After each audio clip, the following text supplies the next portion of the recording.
పెద్దలు కాంగ్రెస్ పార్టీ ఆశీర్వాదించారు రామ్ నాయక్ అన్న, ఎంఆర్పిఎస్ నాయకులు రేకుంట కేశవన్న, బీసీ సంక్షేమ సంఘం మరియు బీసీ జేఏసీ జిల్లా చైర్మన్ రూపా రమేష్ అన్న, ప్రధాన కార్యదర్శి జక్కన్న, బీసీ కుల సంఘం నాయకులు, బీసీ విద్యార్థి సంఘం నాయకులు, బీసీ కుల సంఘం నాయకులు అందరికీ మొదటిగా నమస్కారాలు. ఈరోజు దేశంలో సంచలనం కలిగించినటువంటి విషయం,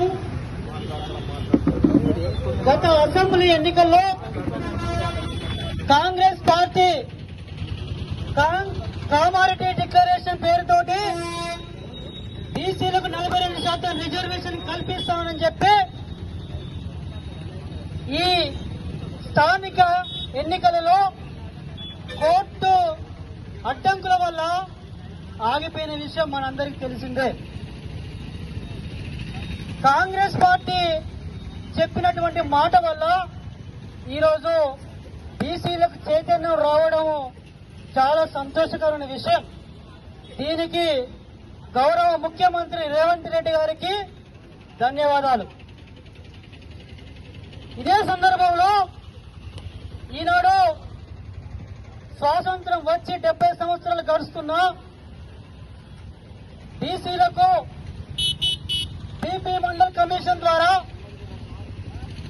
92 నుండి బీసీలకు రిజర్వేషన్ అమలవుతున్న విషయం మనందరికీ తెలిసిందే. కానీ గత ప్రభుత్వం టీఆర్ఎస్ ఉన్నటువంటి కేసీఆర్ గారు 27% రిజర్వేషన్ ని 23కి తగ్గించి బీసీల్ని మరింత నెట్టివేయబడ్డారు.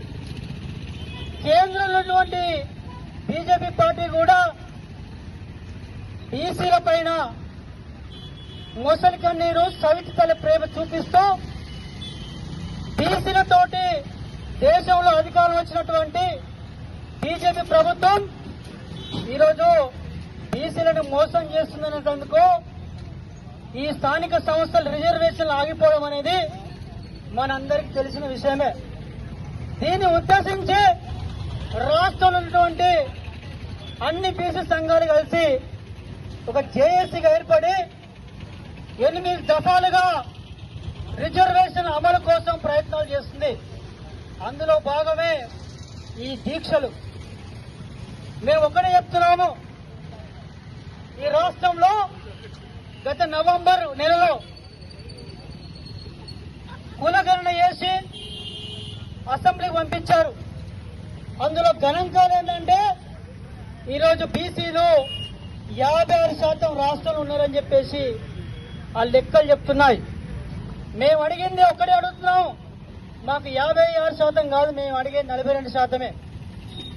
ఈ 42% అమలు కోసము రకరకాల కార్యక్రమాలు చేస్తూ ఉంటే దొరలు రెడ్డిలు ముసలి కన్నీరు గారుస్తూ వాళ్ళ కింద నాయకత్వాన్ని ఈ ఉద్యమంలో భాగస్వామ్యం కాకుండా అడ్డుకుంటున్నారు.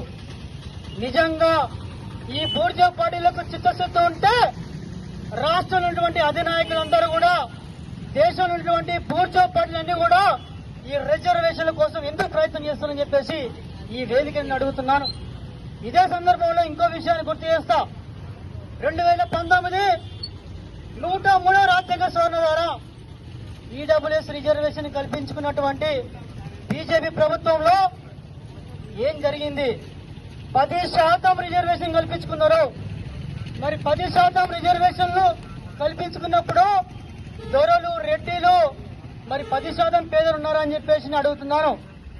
10% పేదలు లేనటువంటి దొరలు రెడ్డిలు ఏ రకంగా 10% రిజర్వేషన్ కల్పించుకుంటారు? మేము 56% ఉన్నాము, మనకు ఉన్నటువంటి 56% 47% ఎందుకు కల్పిస్తలేరు? మనం అన్ని రకాలుగా వెనుకబడుతున్నాము, అన్ని పార్టీలు మోసం చేస్తున్నాయి. కాబట్టి 2% ఉన్నటువంటి అగ్రవర్ణాలు ఏ రకంగా 10% రిజర్వేషన్ కల్పించుకుంటారు? ఈరోజు ఉద్యోగాలలో నష్టపోతున్నాము, ఈరోజు ఉపాధిలో విద్యలో నష్టపోతున్నాము. స్థానికంగా ఉన్నటువంటి ఎంపీటీసీ జడ్పీటీసీ సర్పంచ్ రిజర్వేషన్ కేటాయించిన సందర్భంలో 13 జిల్లా పరిషత్ చైర్మన్ కేటాయిస్తే ఈ దొరలకు కాలి తక్షణమే కోర్టుకు వెళ్లి ఆపినటువంటి సందర్భాలు మనందరికీ తెలుసు. కాబట్టి ఇకనైనా బీసీ కులాలు ఐక్యం కావాలి. ఐక్యం కావడం కోసం ఈ కార్యక్రమం ఐక్యమయ్యి 42% రిజర్వేషన్ సాధించడం కోసం ఎస్సీ ఎస్టీ బీసీ మైనార్టీలందరూ ఐక్యం కావాలని చెప్పేసి ఈ దీక్షల ఉద్దేశం. అమలు కోసం దఫాల వైద్య కార్యక్రమాలు చేస్తాం. అమలు కోసం ఎక్కడికైనా తెగిస్తాం. ఈ అమలు కోసం ఏ పార్టీనైనా కానీ విమర్శిస్తాం. కాబట్టి ఆసిఫాబాద్ పట్టణంలో బీసీలంతా కూడా ముందుకు రావాలి. ఈ జిల్లా నుంచెల్లి తెలంగాణ ఉద్యమం ఏ రకంగా జరిగిందో మరో తెలంగాణ ఉద్యమం కావాలని చెప్పేసి కోరుకుంటూ ఈ అవకాశం ఇచ్చినటువంటి ఈ దీక్షలో ఉన్నటువంటి పెద్దలకు ఈ నిర్వాహకులకు ప్రత్యేక ధన్యవాదాలు తెలియజేసుకుంటూ సెలవు.